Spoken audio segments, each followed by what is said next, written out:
No Damn's Given podcast, Tim and Jim, who are not Corsican twins. Whatever that means. All right. Tim, how are you? I'm doing very well, and thank you for having me here. Yeah, thank you. And Jim Underwood. Now, y'all are twins, right? Yes, we are. Identical? Last I checked. Actually, we are. Yeah. And so what is that? Yeah, but you're like a certain type of twin. I mean, obviously not Corsican twins, because I did cut your toe off, and it didn't grow back. So We're identical mirror twins, so I'm right-handed and he's left-handed. that's awesome. Huh, that's neat. And back when each of us had a lot more hair, our part was opposite of each other. I don't know what to say about that. That's quite I was spooky. not making any inferences whatsoever, so I don't know what you're talking about. It's all ball bearings these days. It sure is. That's why we got Quaker State. All right. Well, we've never done this before. Tim, why don't you start out and just tell everybody who is actually watching or listening, probably most people listen, tell us what you do. Well, I own the Rocket in Albany, Georgia, and I've been a chef for more than 23 years. Well, actually, almost 25 years, I think, now. And I kind of gotten into this because I love cooking and creating food. And I brought a little bit of samples for us to try today.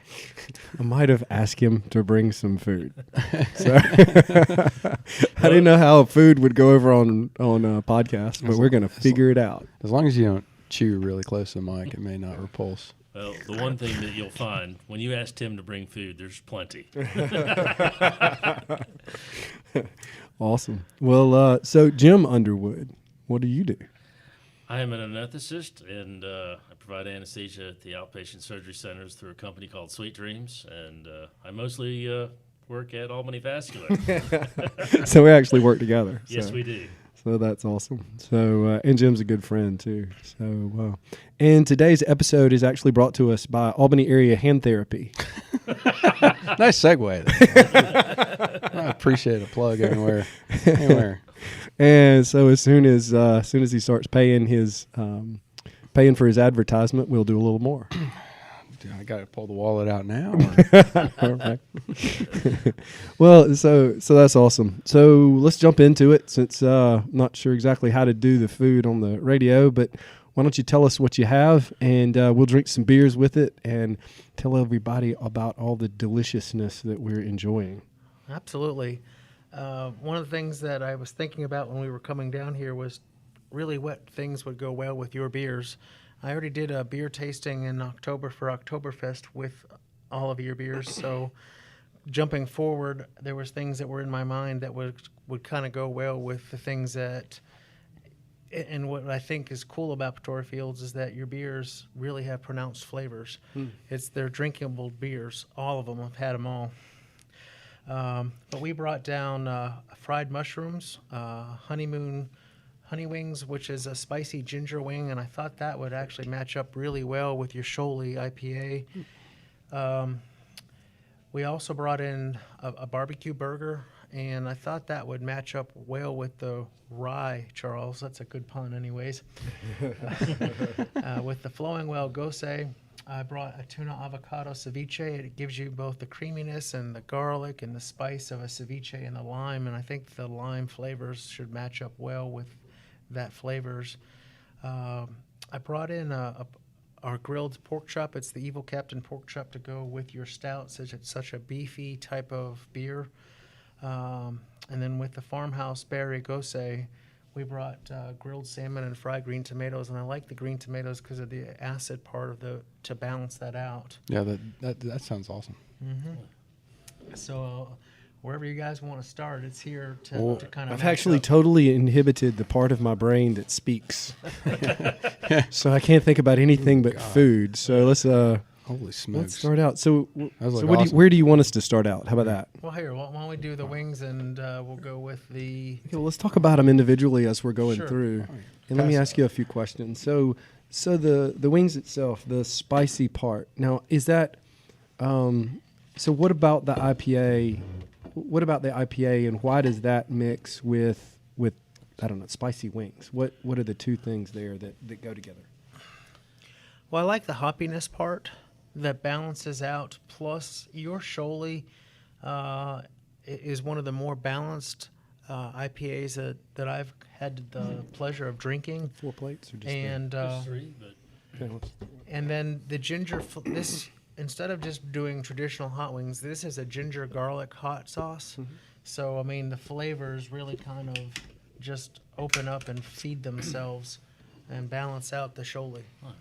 I mean, there is a cool historical part with IPAs. If you start looking at IPAs, when the British began their, wanting to have beer and ale in India, you have all these spices and curries. Can you edit that out? But and that's where the British started coming up with IPA to begin with, was in India. That's why you get actually the name India Pale Ale. It was the spicy food, and a lot of the traditional British ales didn't necessarily pair so well with those foods, and that's something I was reading when I was talking to Tim about some of the food some of pairings. the food pairings. That's cool. Well, now we actually have the wings in front of us, and we're going to open the beer. I'm trying to open this. We always open it next to a mic. I always open it next to a mic. This is a beer podcast, so we enjoy both the taste, the sounds, and the sights. So I'm glad we brought plenty of napkins. Yeah. Yeah, I have more over there. And I suppose that would be the same. Don't chew into the mic either. It's the Darth Vader podcast. No, it's don't swallow.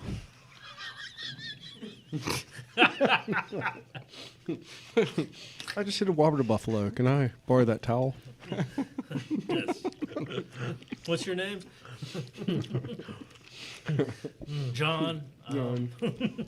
John Toast Cocktoaston. son.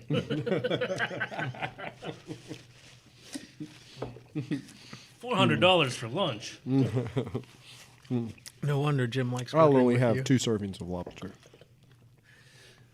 Give yourselves $50 tips, each of you. Thank you, sir.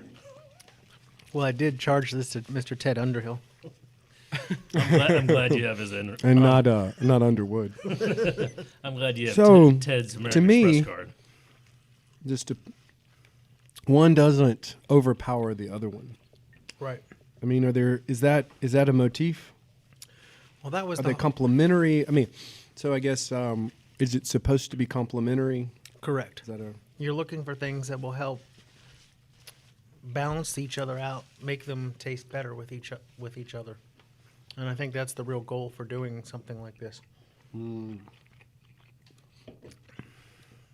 Yeah, it might be hard to eat and talk. Yeah, I'm gonna tell you what, Well, those are good. thank you. They are. Yeah, I mean, I don't know. And of the 7 deadly sins, I think gluttony is my favorite. So, I won't comment on. Well, so long as you're not strapped to a So- chair and forced to eat spaghetti. So, are these available at All the time. All the time. Okay, so are all the menu items available all the time, or did you make anything? The ceviche right now is one of my specials that's running, so that's not available all the time, but everything else is available all the time. And the honeymoon sauce is something I created for the Rocket, so So, it's one of our signature sauces. is Pretoria Fields readily available within the Rocket? Absolutely. Do Like how I did that. You're going to need all 6 beers to be able to do your food pairings. Yes, we will. Yeah, we will to be able to do that. I currently have I have 4 of these already, and then I only just learned about the Rye Charles, and I'm glad you learned about that because that's our up and coming favorite. Yeah. I mean, it sells really, really well, and it drinks really, really, really well. All right, well, let's quickly move to our next offering. since you guys brought up the Rye Charles, we need to get the rye out, and over there we need to find the barbecue burger. Ooh, there's a barbecue. Jim, would you hand me a cutlery kit too, so I can cut this for y'all? All right. There's like a burger. So we have our Right. beautiful assistant, Try that box. That one. Miss Nikki. There it is. It's one of those two. That's the one. You got your hand. That's the one.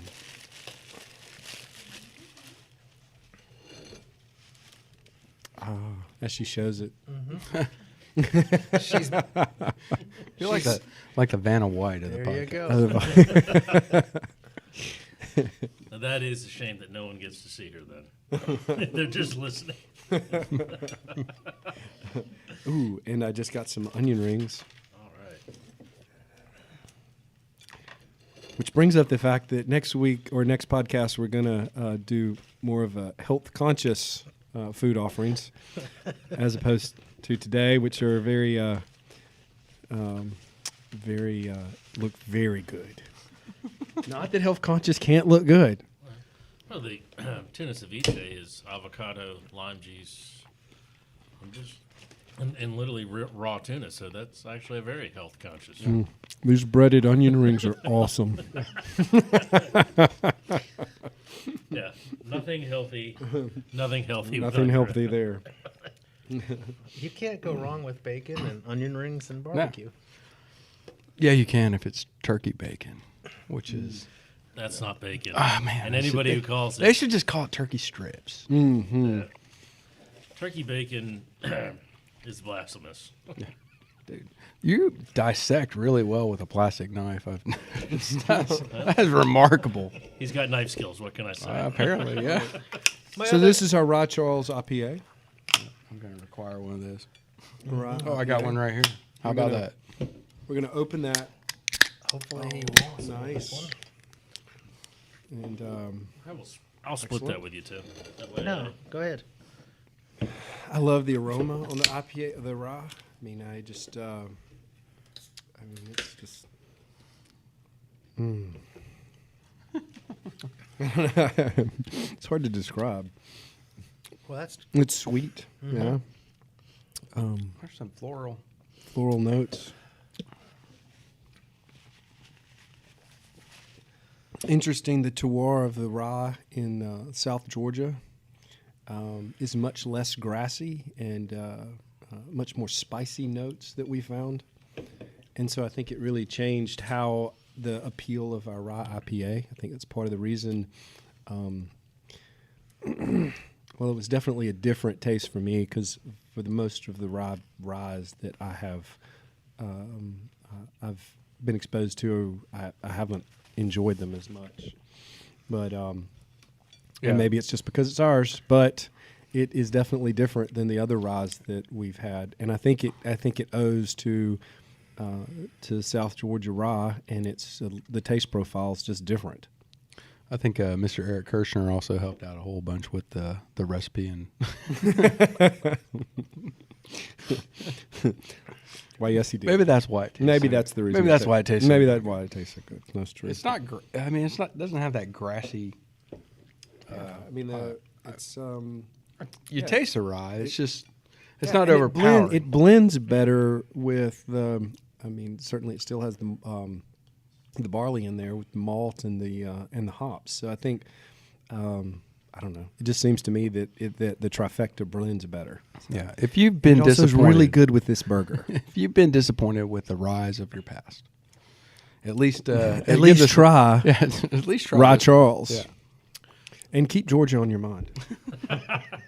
well. This has a pleasant nuttiness and caramely flavor that I think lends well not only to the barbecue but just it's a delicious drinking beer. Eat that, Mike. That way. Sorry, it has a delicious nutty flavor, nice caramel background, and I think it really balances out with the burger. And just as a drinking beer, it's fantastic.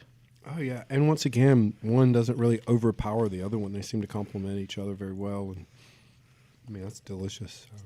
It goes great with bacon. I'll be there next week to have a rye and a what do you call this burger? The barbecue bacon burger. Oh, that's good. It's all ball bearings. It's all. It's all ball bearings. It's the Cowboys and Space Burger. That's awesome. Little riders in the storm. Oh, nice. I like nice. Nice illusion. Okay, what's next on our list? All right. Let's actually head over to get that white cup with the pita chips, and we'll taste the avocado ceviche. Vanna White, ladies and gentlemen. We would now like to promote the Georgia Center Med Spa. One of those was pita chips. I think that one. Nikki is available for consultation. You give massages, is that right? No. Sorry. You inject things? We're not on the I-75 corridor. Oh, that's right. This isn't Asia's massage.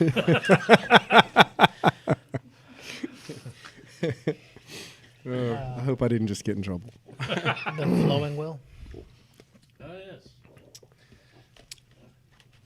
No, I don't think you're going So- to get in too much trouble. I mean, Tuna avocado ceviche and the flowing will goza. There you go. Yeah, thank you. Jim? We may not be able to stand up after this podcast. I think we'll be. I know. I need flowing will. Goza is good. Yeah. So it's really, just as an aside, the first time getting outside of my normal repertoire and into sour beers, Mr. Belusco introduced me to a Berliner Weiss, and I opened it and I tasted it. And I said, "This is bad." Something, I think your words were, something went horribly wrong in the brewing process of this beer. I don't think this is correct. Which is really, really interesting because now I both like Berliner Weiss as well as I like our Goza. And they taste like lemonade and are best served when it's really hot by the pool. So once again, this is Now our... be careful eating that because I think Tim set me up to fail on that one. Yeah.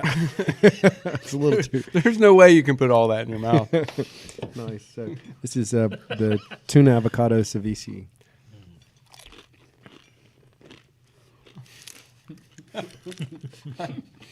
It's really hard not to eat in the mic.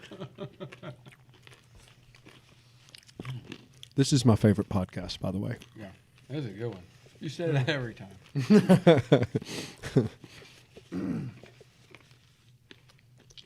But this time he means it. This time I mean, I'll tell you what, you nailed that pairing really well. That is that's incredible. yeah. Would you like another? Yeah, man. Oh yeah, definitely. The Oh, tart. wow. That's really good. Yeah. So that's a special. Yes. Well, you need to put that on the menu full time, I think, because that's really good. Yeah, and everybody needs to order the Goza with it. Yeah. That's really a good combo. Yeah, I'll tell you what. Now you're trying to set me up a fail again. No. That was good. Here's a smaller one. The comic relief. Ah, yes. That's way better. Well, one of the things that we've also been doing is on Thursday nights we've been doing wood-fired pizzas, and I have actually all of our pizzas listed out to all of your beers. So, Oh, that's beautiful. So who's doing? Mr. Glenn Eames, who used to be, well, he's still smoking fire, but his building kind of got his roof smoked. ripped off. Yeah. Yeah, Hurricane Michael was not very kind to him. Yeah, and Glenn comes here also. So we're a big Glenn Eames supporter, and loved his dad. He was a good guy. I knew him before. Yeah. back in the day. Old Paul Ames. Mm-hmm. And I'll tell you what, Glenn makes a wonderful pizza. But the man doesn't advertise that brisket enough. No, he doesn't. That And is, every time he's good, he does it. It's immediately gone. man, that is by far one of the best briskets. Yeah. I mean, and he does it with such consistency. And brisket, I don't know how many of you viewers ever tried to do a brisket. There's a whole lot just cutting the brisket. Oh, yeah, you can mess it up if you cut it wrong. Yeah, I mean, I've attempted a brisket. Man, I think the key word is attempted. I wanted it to taste good. Yeah. Boston butt's a lot easier to do. Yeah, and I've gotten quite good at the Boston butt, but and maybe one day I'll attempt a brisket again, but I don't know that I need to if I know where Glenn is. Mm-hmm. Well, you take. I suddenly feel the need to sing Rocket Man. Did y'all have that same feelings just then, or not? Well, not really. I mean, the rocket. I know. That's what I was just saying. It just pairs well. The Rocket Man. Anyway, go ahead. Sorry. That was a wonderful pairing. That was. I mean, not that the other pairings. I mean, I love wings, and I love Sholey. So wings, ginger or not, I would have loved. You don't have red hair. What? Weren't they ginger wings? Yes. Yeah. See, I pay attention. You're the one with the orange hair. Let's grab the salmon. I think that's the. This one? Yep. Does that have this? Vanna's back. Salmon has the one with the fried green tomatoes. And then we need the. I think you're the berry insulting goza. Nikki. She's far prettier than Vanna White. Oh, definitely. Thank you, Nikki. Actually, we need one more. berry. Yeah, the berry goes. She's like, I'm getting out of here. I'm on video. She said, I didn't know they were going to make me do that. Now, if she was going to do the Vanna White, she would do a little show of the beer green for the tomatoes? camera. Oh my God. Yeah, not so much. I heard that. Why do your fried green tomatoes look so much better than most fried green tomatoes? Those are awesome looking. Well, it starts with there's no cornmeal. Oh God. Wow.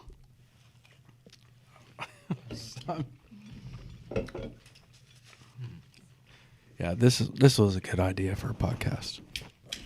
Oh wow. You couldn't even. We just opened the berry goza for everyone listening, and so fried green tomatoes, salmon, and berry goza, and once again, just sort of flows together. Thus, the flowing well.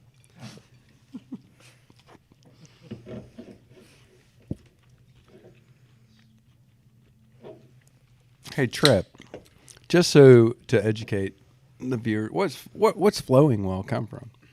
Where'd that name? Yeah, so the road right outside of the to our farm. Our farm's in Pretoria, Georgia, and if you go to Wikipedia page and look up Pretoria, Georgia, there's one very interesting comment there. So for those interested viewers, I suggest you go read about it. But that's pretty much the only interesting thing about Pretoria, Georgia, except that Pretoria Fields Collective and Farm is out there. And the road right in front of it is the Flowing Well Road. And also flowing, there's a well, and I'm pretty sure it's on Magnolia Plantation, which is maybe 3 to 5 miles away from us to the west. Excuse me. And the plantation has one of the, I think it's the first well that was dug in South Georgia. And so, and I'm, it's either the first or one of the first, and it's a dug well, meaning they used a bucket and a hand pump to get it to pull the water out. And so that's where Flowing Well came from, the road that the farm is on. And so it's interesting because we liked it.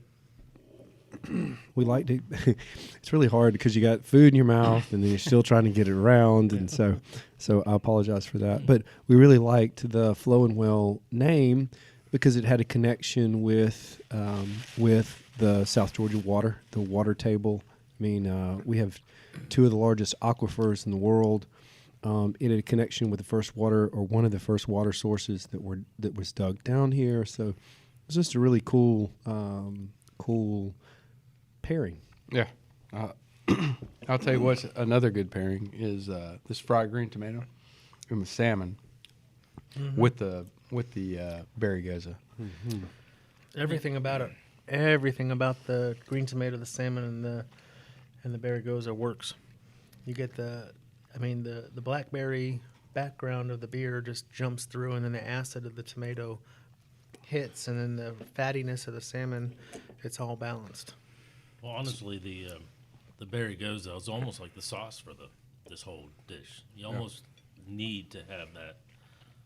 Mm-hmm. Yeah. Oh, yeah. People get all into pairing wines with foods. I think this is utilized area of pairings is beer. Or not even really understood that well. Lines of what the class is, and it's what we started with. I mean, this is the first beer we made. I know. Do you remember? So when the brewery opened, there was a soft opening in which we only had one beer. And it was a stout. And so I looked at Tripp and I said, so what do you think happens if like the people don't like stout? And he's like, well, we got water. So this is good. This is going back to December 7th of 2017. Yeah. And a day that will live in infamy. Yes, not for brewery reasons, but maybe for Pearl Harbor reasons. Yeah.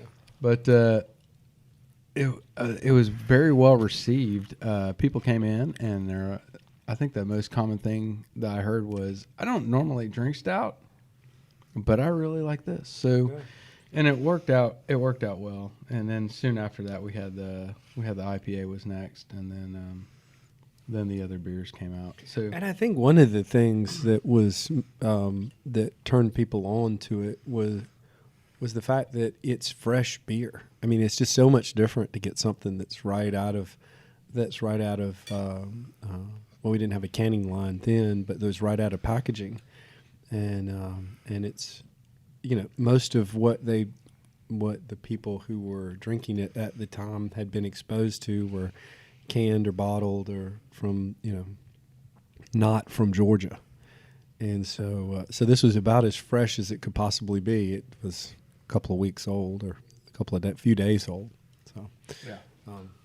Those potatoes are really, really good. I mean, those are awesome potatoes. Everything at the Rocket's made from scratch. That's half the battle. Yeah, those aren't potato flakes. No. And the sad thing is, people think powdered potatoes. Powdered potatoes. Real tomato ketchup. That was nice. We get enough beef at home. Don't worry about it. All right. Well, we got one more. Could our lovely assistant come help us? Only because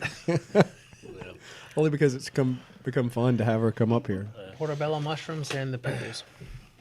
Well, I have to say, portobello mushrooms. Mm-hmm. Selfies are strongly discouraged at work. They really don't bring a lot of joy to you, sir.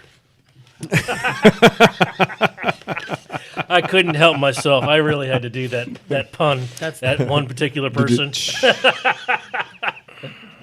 And it really was not at you, correct. Nikki. Yeah. I think you know that. I think arguably she's the tuning worst you nurse out. ever. Another beer. Oh, thank you. Just what we need. All right. Nobody's allowed to leave the table until they drink all their open beers. Yeah. Well, if that's the case, I'll be here for a while. That's all right. Cheers. We have now gotten to mushrooms and sky water. So talk to us a little bit about mushrooms and sky water. These are professionally cultivated mushrooms, not found in fields.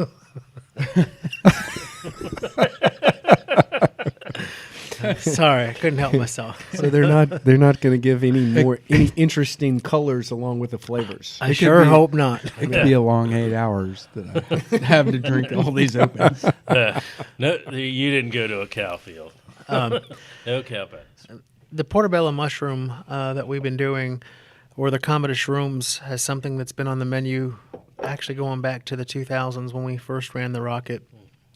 But I love fried mushrooms and fried pickles because I like the two flavors, and they kind of work well with your Sky Water, and it has a nice ale flavor.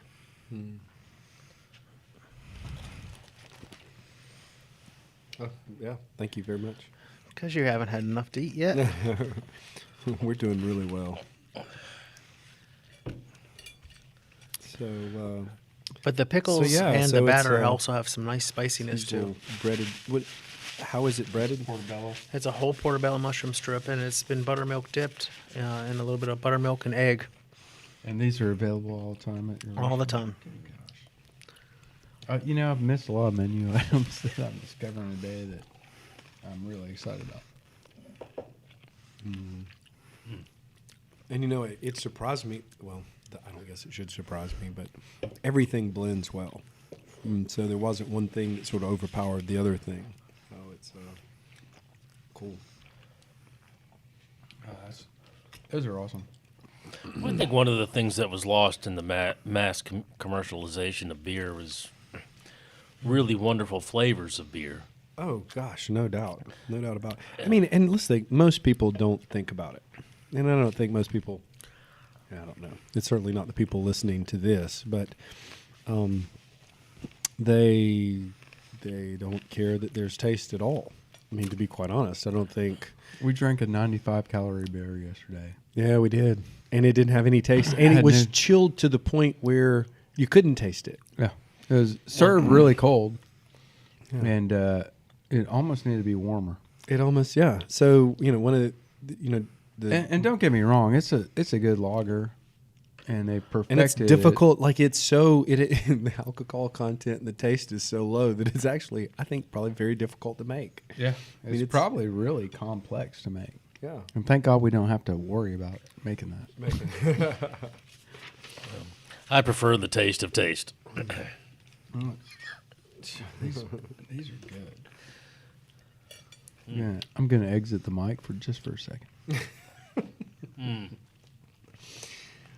All right. Well, you've been a chef for 20 years. That's right. 20 years. So what inspired you to do that? Where did that? I mean, for two brothers, it's, I think, opposite, right? So one healthcare. I mean, maybe you both deal with people. That's cool. So, but one is one's very much medical, and the other one's very much. No, we're very food. much on the opposite side of the spectrum as far as what we're doing. But I think it really started with I whether would it say was, our home, though. yeah, I was cooking at home, and then on a lot of our Saturdays, it was watching the master chefs on PBS cooking. Yeah, like Yeah. Iron Chef. Well, if you go back into the late This is 70s back and a 80s, while before yeah, there's Before Iron Chef. This is way before Iron Chef. this was PBS. Here, make something. There was a period in my brothers and my life where, a Saturday morning with our dad cooking was, a lot of fun. Well, that's cool to know. We would recreate or watch the great chefs of the world, or the German chef, Austrian chefs, and my dad would start working with us on that, and that's what we would do. I mean, that's where it really started, and being exposed to it, because in the 70s and 80s, I mean, going out to eat usually meant here's a steak, here's a potato, and that potato was baked. And that was about salad was iceberg. So you've worked at a lot of different places. Have you enjoyed owning your own restaurant? I mean, is that would you recommend it? If you like working 80 hours a week, I absolutely say yes. But This is entrepreneurism in general right there. correct. Eric, do you work 80 hours a week? 60 plus. Yeah. Yeah. Yeah. I don't know. I work at the 60 80 mark. I think I work 60 plus too. And then because I work 60 plus, that means the gym to my left works 60 plus. Yes, yes, that's true. But the real answer would come down to is the reason I love owning the Rocket and doing what I'm doing is that I get to create. I mean, certainly when I was doing stuff for somebody else, I was cooking and doing some creation, but usually I was following in someone else's footsteps and doing what they wanted me to do. by running the Rocket, I get to create food and create different flavor profiles that nobody else gets to see.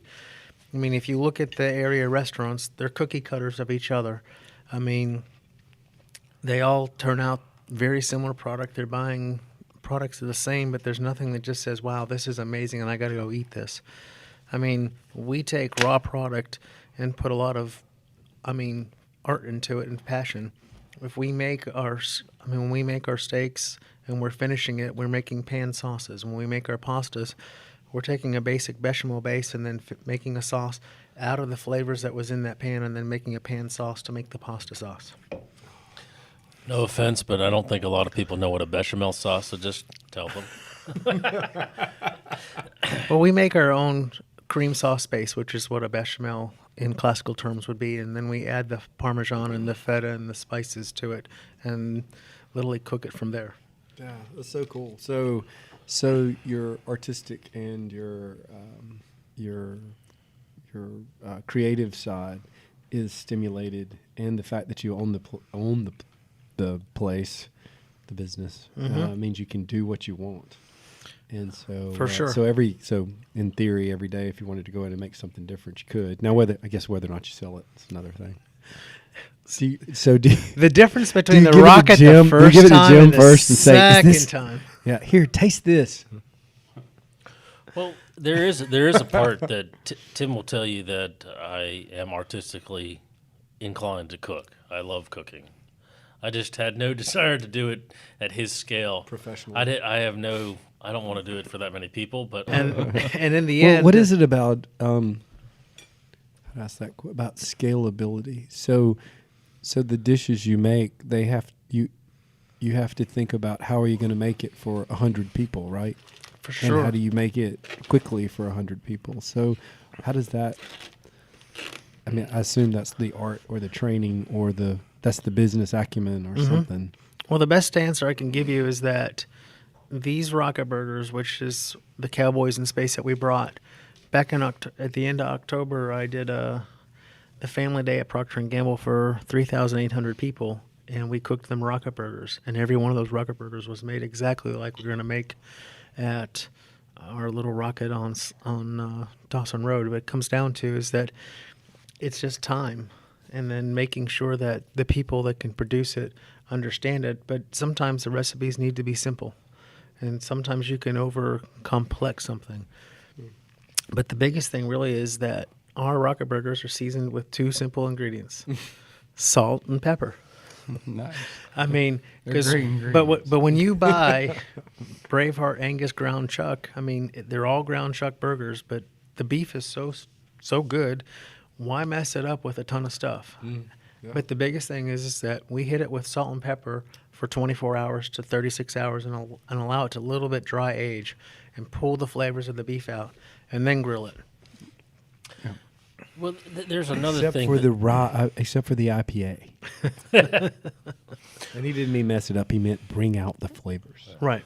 But one thing that I will say that the Rocket has had to work on, and that's the same that I would say that Pretoria Fields has to do.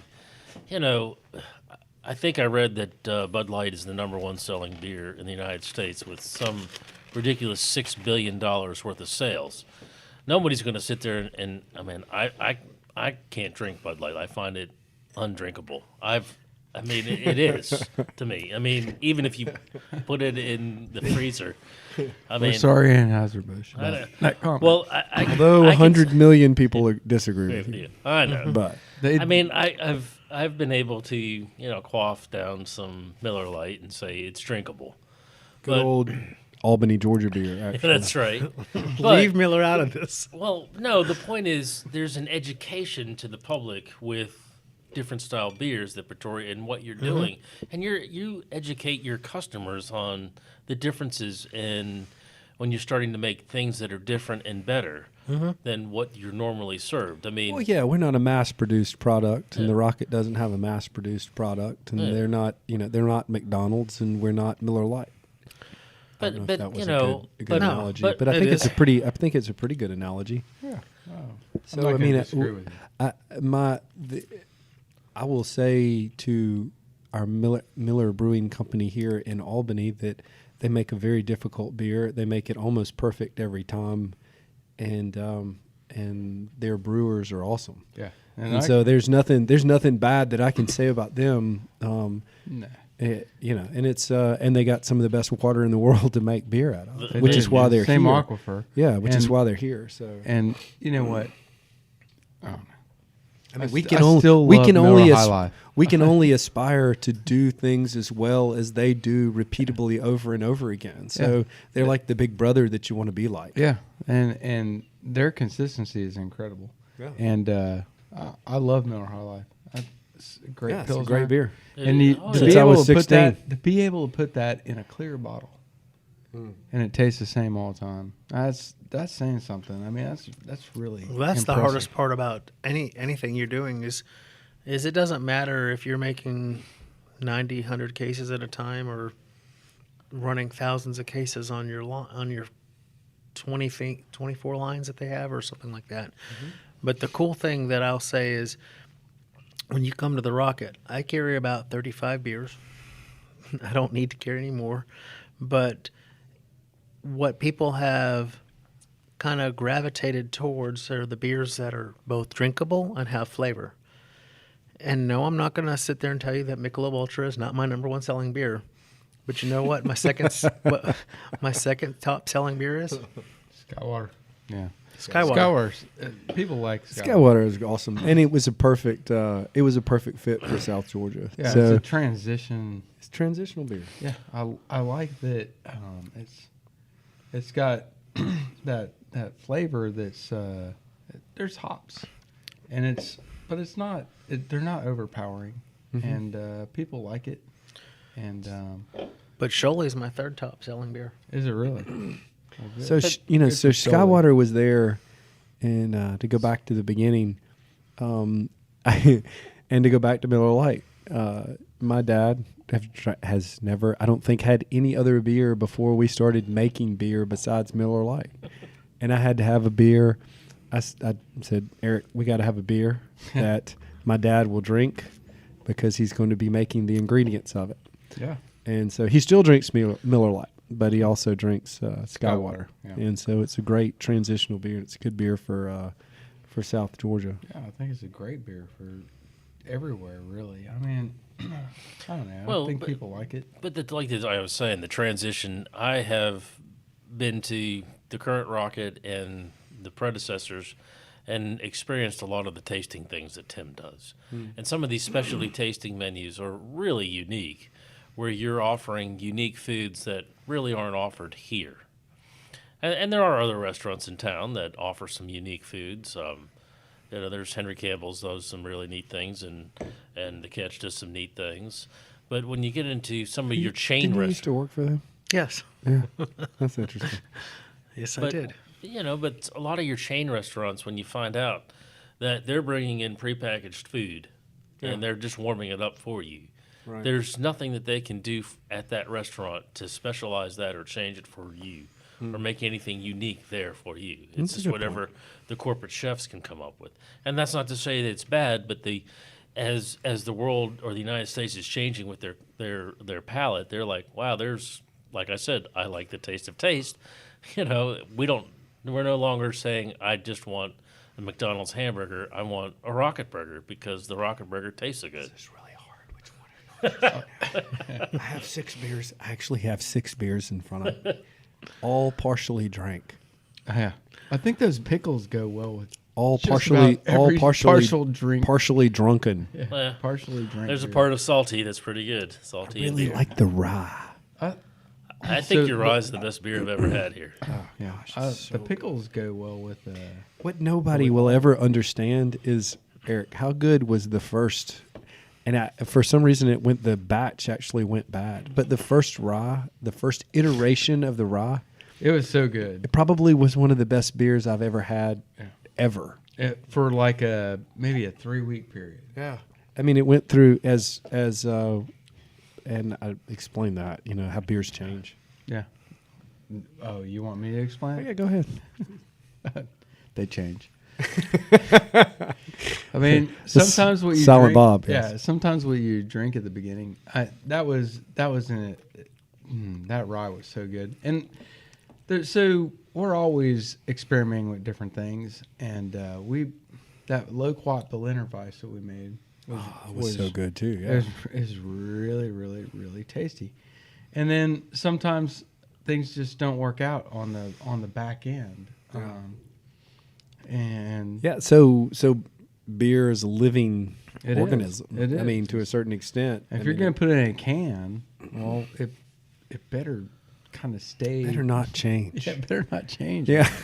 Thank God we have good brewmeisters and head Yeah. brewers. And If you and I were brewers in and charge, brewers. we'd have small hand grenades that were going out to people. Yeah. I mean, Be careful! Don't shake it up. it's a project. Yeah.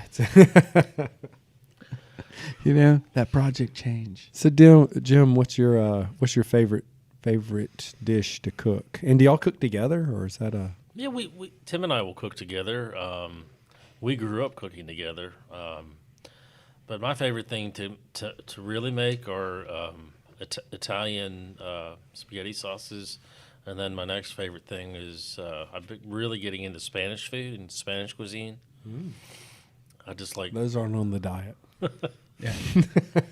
Well, but grilling meats can be. I do a lot of grilled meats. It's Argentinian diet. the Argentinian the diet. Argentinian diet with all the meat. But if you look at Spain itself, they're a big meat-eating country with a lot of grilled meats and Cows, oh yeah. yeah, a lot of beef. Yeah, that's cool. A whole lot of pork. yeah. So what actually using, and what we get a lot here is most, or not most, but a lot of the times we have chefs and we'll have things, they'll make stuff with our beer. And so they'll make dishes with it. Today we paired food with the beer to drink. But what's the, I don't want to get too technical, but what's the chemistry of pairing beer with food? How does that, is it helpful, hindrance, I mean, ins and outs? I think the starting point is you're always looking for something that has a certain flavor, and then you want to actually understand what that flavor is, so that when you're cooking with beer, you're going to actually concentrate that flavor. So the beer flavors itself have to be balanced, and to take that to the next step, in October we did a stout braised short rib. So if you're going to take a stout, I do remember that. you want to actually have something that's going It to. must have been good. It was. You want something that's going to taste better and better. So that's when Walker Stout came out, and we literally cooked the braised short rib right in the Walker Stout with a demi-glace. Mm-hmm. And you combine the two, and you have that ultra-rich, chocolatey demi-glace, just adding So is flavors. the maltiness, is the alcohol, is it both? Alcohol, the maltiness, all add to the flavors of the beef.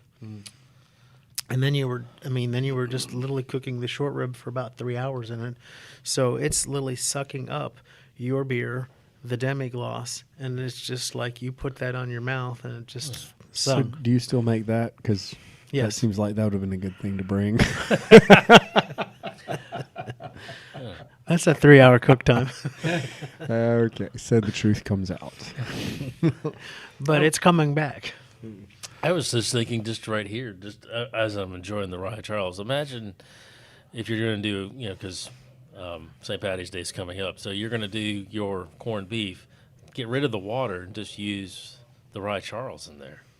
Yeah, With that'd be this- fantastic. That would be wow. That would be fantastic. I mean, because the peach. Wow. Sounds expensive. I Maybe think we they can help you use- out I think on they that can make end. it a whole lot of it with just a little bit of beer. Though I think that's what he's. I think though the flavors of the peach that you're getting out, and of the the Rye Charles. I don't want to be cooking with Ray Charles. if Ray is cooking right now, that something's happened. But the Rye So, Charles. are there any recipes that you're actually working on? So, what are your new creations that are going to be coming out soon? Sure. One of the things that we're working on is actually coming out with a small flatbread style pizza for lunch. And for a lack of a better term, one of the greatest things about Albany, Georgia is our water. So, working with Glenn Eames and learning how he makes pizza, you started actually with one of the best people to teach you pizza. And one of my cooks was the master pizza maker at Mellow Mushroom for over 10 years. And pizza and beer and burgers all go together. So Yes, they do. Especially the beer. so that's actually what we're working on right now. Brought to you today by Albany Area Hand Therapy. I didn't see that credit card of his come out yet, but just to let you know. Or the Rocket. I paid in full with food, so. Yes, you did. I'm teasing. It's I a know. It's a joke. No, I know you are. Mr. Belusco. That's really good right there. Please, help yourself. Man, I'll tell you what. That almost doesn't need, it needs a chip. Just a small chip. But, pizza is one of the biggest things that we're working on. And the other thing that we worked on in the fall was actually making our burgers smaller. So we already came out back in December with Smaller? Yes. Oh my God. So we have a What are you 5 ounce. doing? We have a 5 ounce burger now. Well, I his understand. traditional was 8 ounce. I understand that. I think vascular disease might decrease. Nobody really makes it to this point in the podcast. So It's all like right. way too late. We understand the job security issue. But That's why it's but if people start eating less, then they'll have less vascular disease. They're really not eating less. It's just giving them room to have their milkshake. So rest assured, they're not eating less. yeah. And drink 2 more beers. That's right. That's exactly right. That's awesome. I haven't seen Good for Krispy you Kreme for go out of thinking business of either. ways to expand. People paying for stuff in your restaurant. Mm-hmm. That's awesome. Don't forget, he has a Krispy Kreme donut burger. That's right, he does.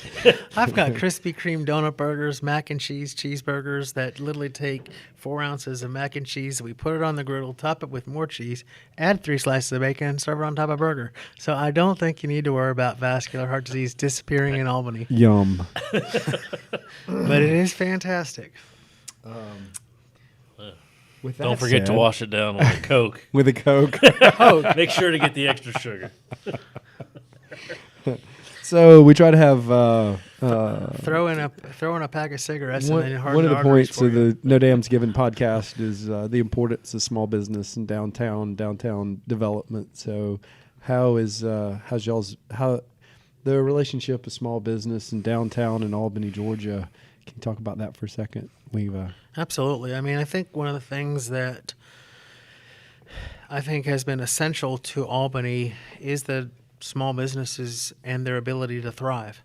Because without the entire entity of Albany thriving, you are not one city that can actually afford to grow. And you coming down here, I think, has been a blessing that has anchored downtown Albany. Well, thank you. And then on the flip side is that the small businesses that are in Albany should be helping and supporting each other. I was one of the first businesses that was looking and waiting and brought your beer in, and it's been flying off our shelf ever since. But really it's a dual thing. We're helping promote each other. And without small businesses in Albany, you're left with not enough opportunities for people to really actually make Albany a place that's going to grow. Yeah. Eric, what do you think about small business? You got one. Love small businesses. If I could, I'd serve beer and the Rocket in my business all day long. However, Well- that might not go over super well. I think your patients would show up more. You wouldn't have such a no-show issue. My no-show issue We've actually would thought about putting disappear. taps in the waiting room. Well, we were gonna actually. Nikki, do y'all have taps in your waiting room? We definitely need them. You need them. Yeah, y'all don't have a no-show issue, do you? Not really. Nah, they show up. Yeah, they show up. People show up for Nikki. Yeah. So, what do you think? Small business important? Oh, it's definitely important because small business owners really are the engine of the American economy.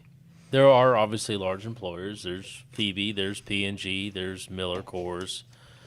but there's only so many jobs that they have. And when you get outside of that, in every community, what's going to be the catalyst that gets people to work? What's going to be the catalyst that gets somebody out in the community to do stuff? It's going to be the small business owner that's selling,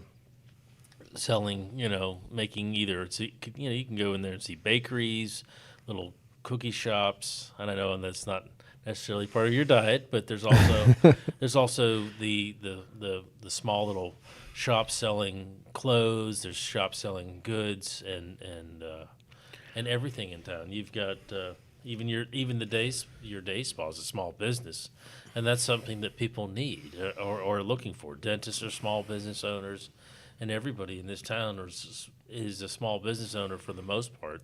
I do like the keep it local movement. Yeah, no doubt. And I guess from my point of view, I think there's not enough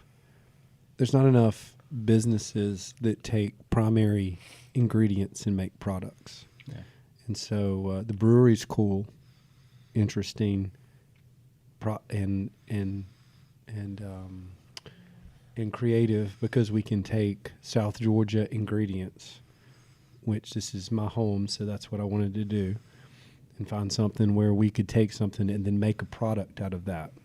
Restaurants do the same thing.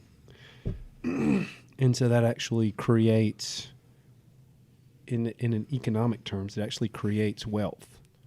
So you take something, a primary product, and you turn it into something else, and it actually increases the number of dollars that are in the community. Procter & Gamble does that. Miller does that. So the more businesses, one of the philosophies is the more businesses that we can have that take something, make it into something else, and then sell it, then we actually increase the number of jobs and increase the number of dollars that are here and increase the work that people can do. So that should be, or my 2 cents, that should be our goal on how we move forward. Well, one of the things that Tim has done is take some of those local ingredients like peanuts, and he has made some specialty recipes with some of the peanut products, like your peanut wasabi sauce, and that's been written up and published. Published. Tell us about that. What are you? Well, first of all, I love wasabi. Well, what are you doing with this peanut wasabi? I'm finding out so many new things about the menu because I've been stuck Eric on can be found at the Rocket.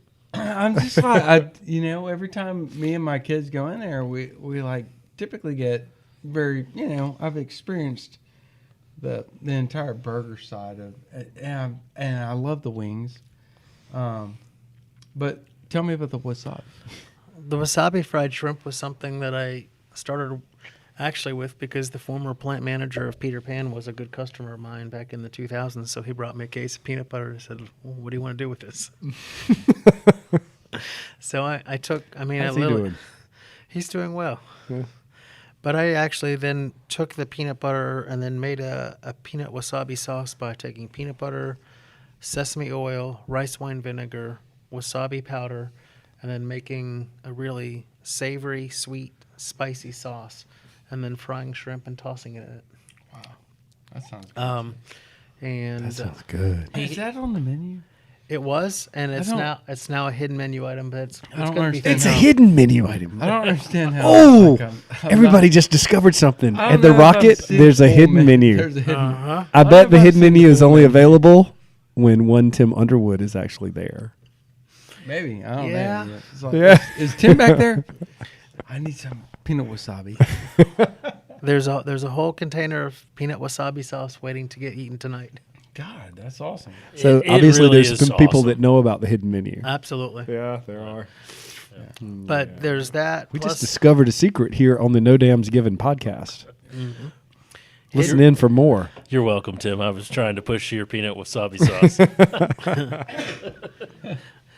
That's the left hand feeding the right hand. Yep. But I think Literally, because I'm left-handed. I know. That's why I threw that out there. Of course, All right. Well, we're coming to the end here. Where where can people find you, follow you? Do you have social media stuff? You can follow us at the Rocket or the Albany Rocket on Facebook. Plus, there's also the rocketalbany.com, which is our webpage that has our specials listed. It has our events coming up. It has our menu items. Does not have our hidden menu items. I'm sorry. Don't forget Waiter and Orange Crate. And if you want, for people that are stuck at work or got home and have 5 kids, 3 kids, whatever, you just want to order out. We 10. love working with Waiter. Yeah, waiter's good. That's cool. The Waiter and the Orange. My kids order so nobody even has to do anything at the house anymore. They just, Hey, Dad, waiter. Dad, is it okay? Yeah. Yeah. What we get? I mean, Stuff from the Rocket. right? Get the peanut wasabi sauce. Did you get some Pretoria Fields? It's on the hidden menu. Can we order beer from the waiter? I can't legally tell you that that's okay.